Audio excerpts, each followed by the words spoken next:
Right, Police and Prison Civil Rights Union spokesperson Richard Mamabolo joins us now for more on the annual National Police Day. Richard, good to have you, and thank you very much for your time. Is it just purely a PR exercise, or is there a real commitment in ensuring that members of the police are fit and ready to do what they need to do, as the Minister says, respond accordingly?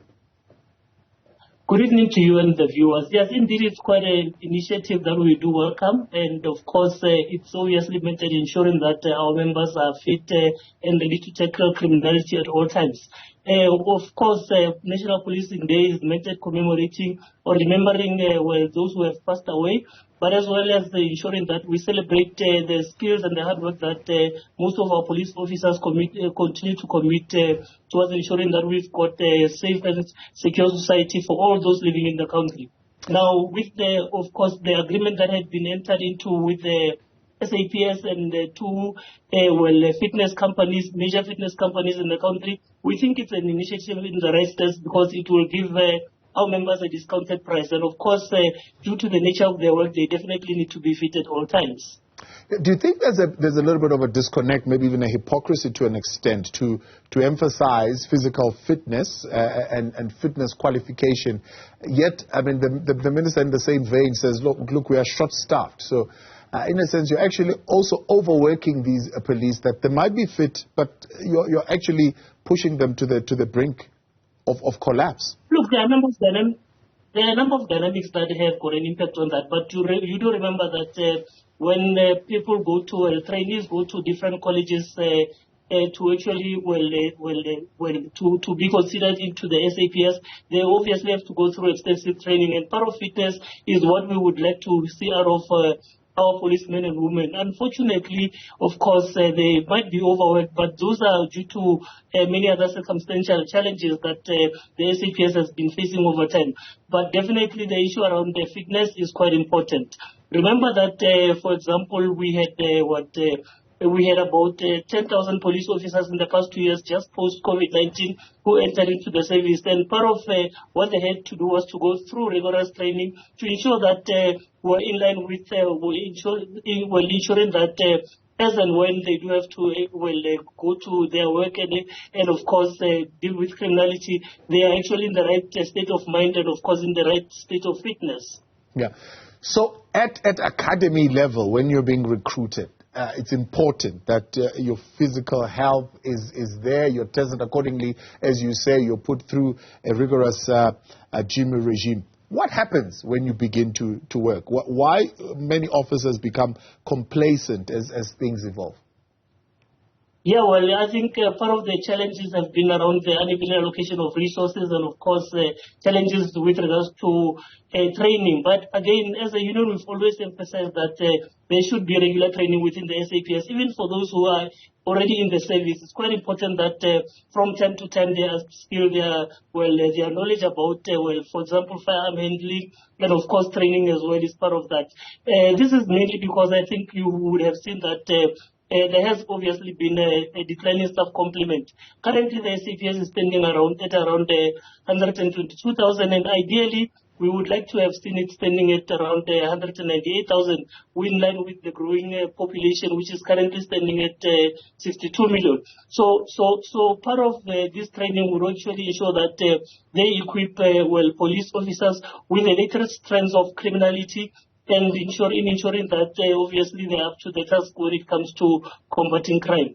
But for us, I think as a union, as much as we do celebrate the fact that there are these initiatives to ensure that our members are fit, we meet this National Policing Day with mixed feelings, really, because as much as there are certain things that are being progressed in the SAPS, there are equally other challenges. For example, just last year, we had about 90 police officers who were killed either on or off duty. And that, of course, has got a bearing on the crime fighting efforts, because initially you would then have to ensure that as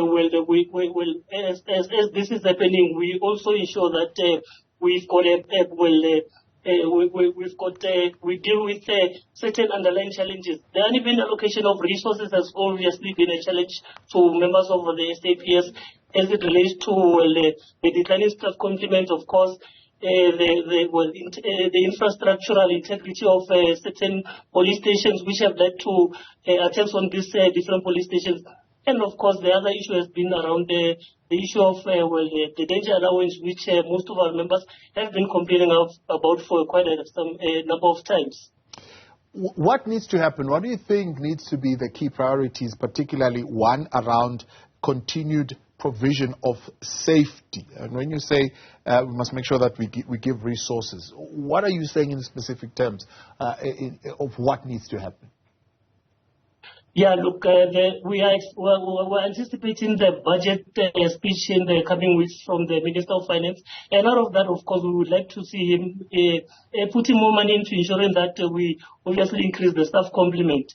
Remember just 2 years ago, we had an increase of 10,000 trainees. But out of that, you had, at the same time, you had about 6,000 police officers leaving the service. This then means that as you increase the numbers, there's also a decline on the other side. So in real terms, we basically had an increase of around 4,000 members, which is actually smaller than what you would have seen throughout Gauteng when the crime wardens came into the picture. Now, this also then means that as much as we might have some progressive initiatives which would obviously encourage our members to work harder, but with the staff declining like that, it's not sustainable. So those are some of the measures that we would like to see coming forth from the SAPS.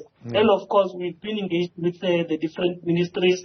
Last year, we also had policing Indaba, which looked into all this variety of challenges. And out of that, one of the critical matters that came out of that was that we need to obviously look into changing legislative, we're making legislative changes to ensure that the killing of police officers is considered to be treasonous, but also looking at the acts that have obviously been guiding police since the early 1970s. We think they are a bit outdated, and they of course need to be updated looking into our democratic dispensation. Now, I know you're a labor movement, not necessarily a political movement, even though as an affiliate of the bigger movement, you could be somewhat politically aligned. But what do you say when you hear politicians, for example, saying it's good enough to say you honor policemen on duty by words and maybe by an award, but how about honoring them in their pockets in terms of suggestions being made? If you arrest a cash in transit criminal, you get a bonus. If you arrest a rapist, you get a bonus, and so on and so forth, and promising those kinds of incentives. Do you think that would help? Well, incentives are definitely welcome. I think policing is a thankless job because our members currently, as things stand, they are not sure as to whether they'll come back home safely. In fact, there have been many widowed wives and kids, often children left behind. So it's something that needs to be dealt with. We think that part of starting that is to ensure that we increase the danger allowance, because remember, it has been standing at 400 since 2001 until it was increased just last year to 700. Now, in line with an agreement that we had in 2001 through the Safety and Security Sectoral Bargaining Council, was that it would increase on a yearly basis in line with the Consumer Price Index. Now, if that were to be the case, or if that was the case, it would be standing at around 1,500 by now. So that is another form of incentive that we think could actually add value.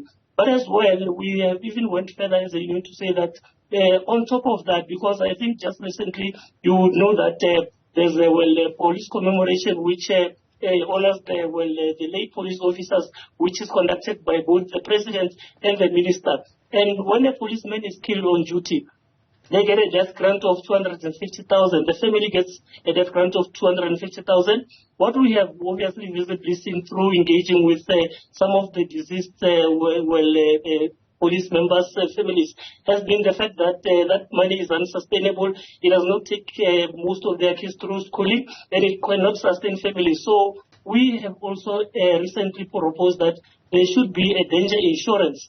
So immediately when a person enters into the service of the SAPS, or not only the SAPS, but traffic and DCS as well, there should be that danger insurance which ensures that there is an amount of money which goes into insurance, so that as and when they lose their lives in line of duty, that money could complement the 250 that is already there currently.